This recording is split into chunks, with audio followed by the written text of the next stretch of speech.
आज के इस क्लास में हम कक्षा 7 के विज्ञान से अध्याय 1 बतलाएंगे और इसका नाम है जल और जंगल। तो इसके सभी प्रश्न को हम हल करेंगे और आप लोग वीडियो को शुरू से लेके अंत तक देखिए और चैनल पे नए तो चैनल को सब्सक्राइब करके घंटी को बजा दीजिए, ठीक है। तो चलिए अब हम प्रश्न की ओर बढ़ते हैं। तो यहाँ पे देख लीजिए, इस अध्याय 1 का पहला प्रश्न है। यहाँ पे निम्नलिखित कथन सत्य है अथवा असत्य है। इसका क्या करना है, यहाँ पे प्रश्न दिया हुआ है, इसका सत्य और असत्य में आपको जवाब देना है। तो यहाँ पे 1 का क में प्रश्न है, वर्षा जल का चरम स्रोत है, ठीक है। तो वर्षा का जल जो है वह चरम स्रोत है, ठीक है। तो यहाँ पे हो जाएगा सत्य हो जाएगा। उसके बाद ख में है, नदियों का जल खेतों में सिंचाई का एकमात्र साधन है। तो यह हो जाएगा असत्य, क्योंकि खेतों में सिंचाई का एकमात्र साधन नदी नहीं है, ठीक है। यहाँ पे हो जाएगा बोर्डिंग से भी होता है, उसके बाद वर्षा से भी होता है, इसलिए यहाँ पे असत्य हो जाएगा। उसके बाद ग में है, जल की कमी की समस्या का सामना केवल ग्रामीण क्षेत्र के निवासी करते हैं। तो ग्रामीण क्षेत्र के निवासी भी करते हैं, लेकिन शहरी क्षेत्र के निवासी भी करते हैं, इसलिए यहाँ पे हो जाएगा असत्य, ठीक है। इसका आंसर हो जाएगा असत्य। अब 2 नंबर प्रश्न है, रिक्त स्थानों की पूर्ति कीजिए। तो यहाँ पे 2 का क में दिया हुआ है, भूम जल प्राप्त करने के लिए जो है सो नल तथा चापाकल का उपयोग करते, ठीक है। चूंकि ये भूम जल लिखा हुआ है, यहाँ पे भूमि से जो जल हम प्राप्त करते हैं वह किस चीज से करते हैं, नल और चापाकल से करते हैं, ठीक है। तो इसलिए यहाँ पे इसका उत्तर हो जाएगा नल और चापाकल। उसके बाद ख नंबर प्रश्न दिया हुआ है, जल की 3 अवस्थाएं ठोस, द्रव और गैस होती है, ठीक है। तो ये हो जाएगा। अब इसके बाद ग में है, भूमि की जल धारण करने वाली परत भूम जल स्तर कहलाती है। और घ में है, वन से हमें औषधीय पौधे और इमारती लकड़ियों का लाभ होता है, ठीक है। उसके बाद च में है, वन में क्षयवान पत्तियों और जंतु मिट्टी को समृद्ध करते हैं, ठीक है। ये भी हो जाएगा। उसके बाद 6 में है कि सूक्ष्म जीवों द्वारा मृत पादपों पर क्रिया से ह्यूमस बनता है, ठीक है। सड़ी गली चीजों को हम क्या कहते हैं, ह्यूमस कहते हैं। तीसरा प्रश्न है, समझाइए कि भूम जल की पुनः पूर्ति किस प्रकार होती है।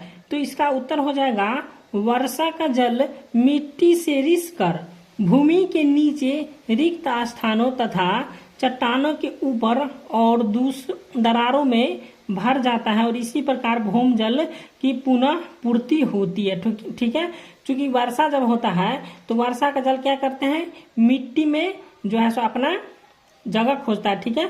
और उसमें क्या करता है, फिर नीचे जाता है, ठीक है। उसमें जो खाली स्थान रहता है, दरार उरा रहता है, तो उसमें पानी जाता है, फिर उसको क्या करता है, चट्टानों के ऊपर दरार में, यहाँ पे लिखे दरार लिखा हुआ है, ठीक है। तो ये दरार में पानी जाता है, उसके बाद यह भूम जल की पुनः पूर्ति हो जाता है, ठीक है। तो यही हो गया इसका आंसर। 4 नंबर प्रश्न है, भूम जल स्तर के नीचे गिरने के लिए उत्तरदायी कारकों को समझाइए, ठीक है। तो यहाँ पे इसका उत्तर हम लिखे हैं, पहला हो जाएगा जनसंख्या में वृद्धि के कारण, क्योंकि मानव यहाँ पे विभिन्न मानव गतिविधियों के लिए पानी की मांग अधिक बढ़ गई, ठीक है। क्योंकि जनसंख्या जितना बढ़ेगा उतना तो पानी का मांग बढ़ेगा, इसलिए जो है सो भूम जल स्तर जो है सो नीचे गिरने लगेंगे, ठीक है। उसके बाद यहाँ पे दूसरा है, वनों की कटाई ने वन आवरण के बड़े हिस्से को नष्ट कर दिया है और इसके भूजल को प्राप्त करने की प्राकृतिक प्रक्रिया को विचलित कर दिया है। उसके बाद यहाँ पे तीसरा में लिखे हैं, औद्योगिकीकरण और कृषि गतिविधियों में पानी की मांग बढ़ाई गई है, ठीक है। तो ये हो जाएगा भूम जल स्तर नीचे के गिरने के लिए उत्तरदायी कारक। 5वां प्रश्न है, कम से कम जल का उपयोग करते हुए बगीचे लगाने तथा रखरखाव के लिए क्या कदम उठाएंगे।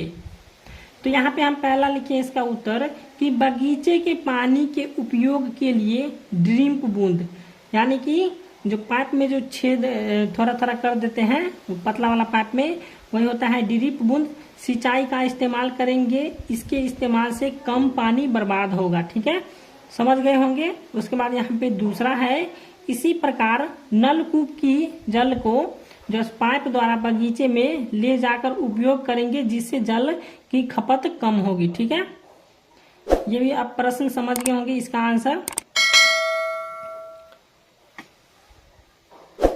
अब यहाँ पे 6 नंबर प्रश्न है, ऐसे 7 उत्पादों के नाम बताइए जो हमें वन से प्राप्त करते हैं। ठीक है, तो जो हम वन से प्राप्त करते हैं। ठीक है, तो यहाँ पे हो जाएगा औषधीय उत्पाद, उसके बाद हो जाएगा ईंधन लकड़ी, उसके बाद इमारती लकड़ी, उसके बाद हो जाएगा मसाले, अनिवार्य तेल, गोंद, चारा, बांस, फल फूल, रेशा, रेशम, शहद आदि। ठीक है, तो जितने हम वन से प्राप्त करते हैं वो सभी हम इसमें लिख दिए। ठीक है, यहाँ पे 7 लिखना था लेकिन हम इससे ज्यादा ही लिख दिए हैं।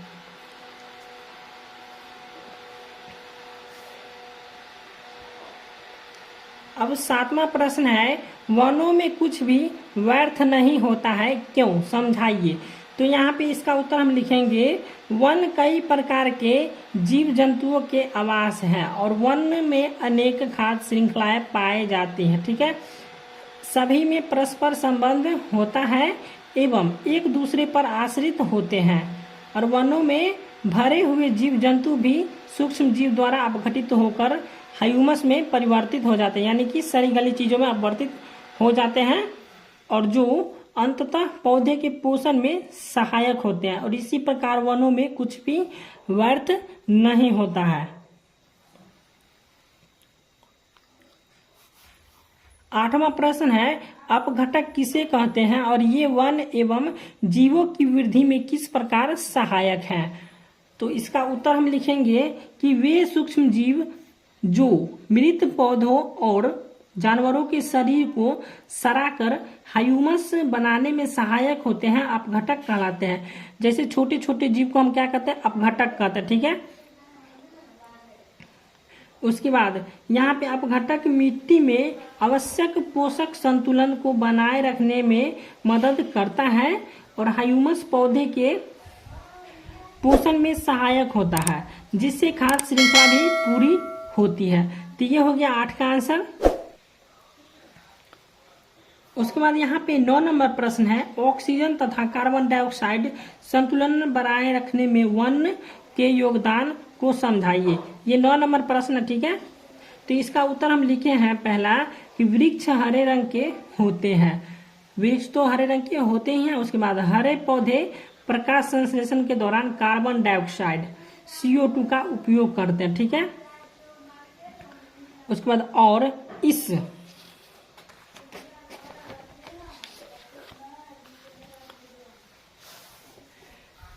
इस प्रक्रिया में ऑक्सीजन O2, यानी कि इसको O2 बोलेंगे, O2 मीन्स होता है ऑक्सीजन और CO2 मतलब होता है कार्बन। उसके बाद O2 छोड़ते हैं जो जंतु द्वारा उपयोग की जाती है। उसके बाद यहाँ पे 2 में लिखे हैं, श्वसन के दौरान पशु ऑक्सीजन लेते हैं और कार्बन डाइऑक्साइड छोड़ते हैं।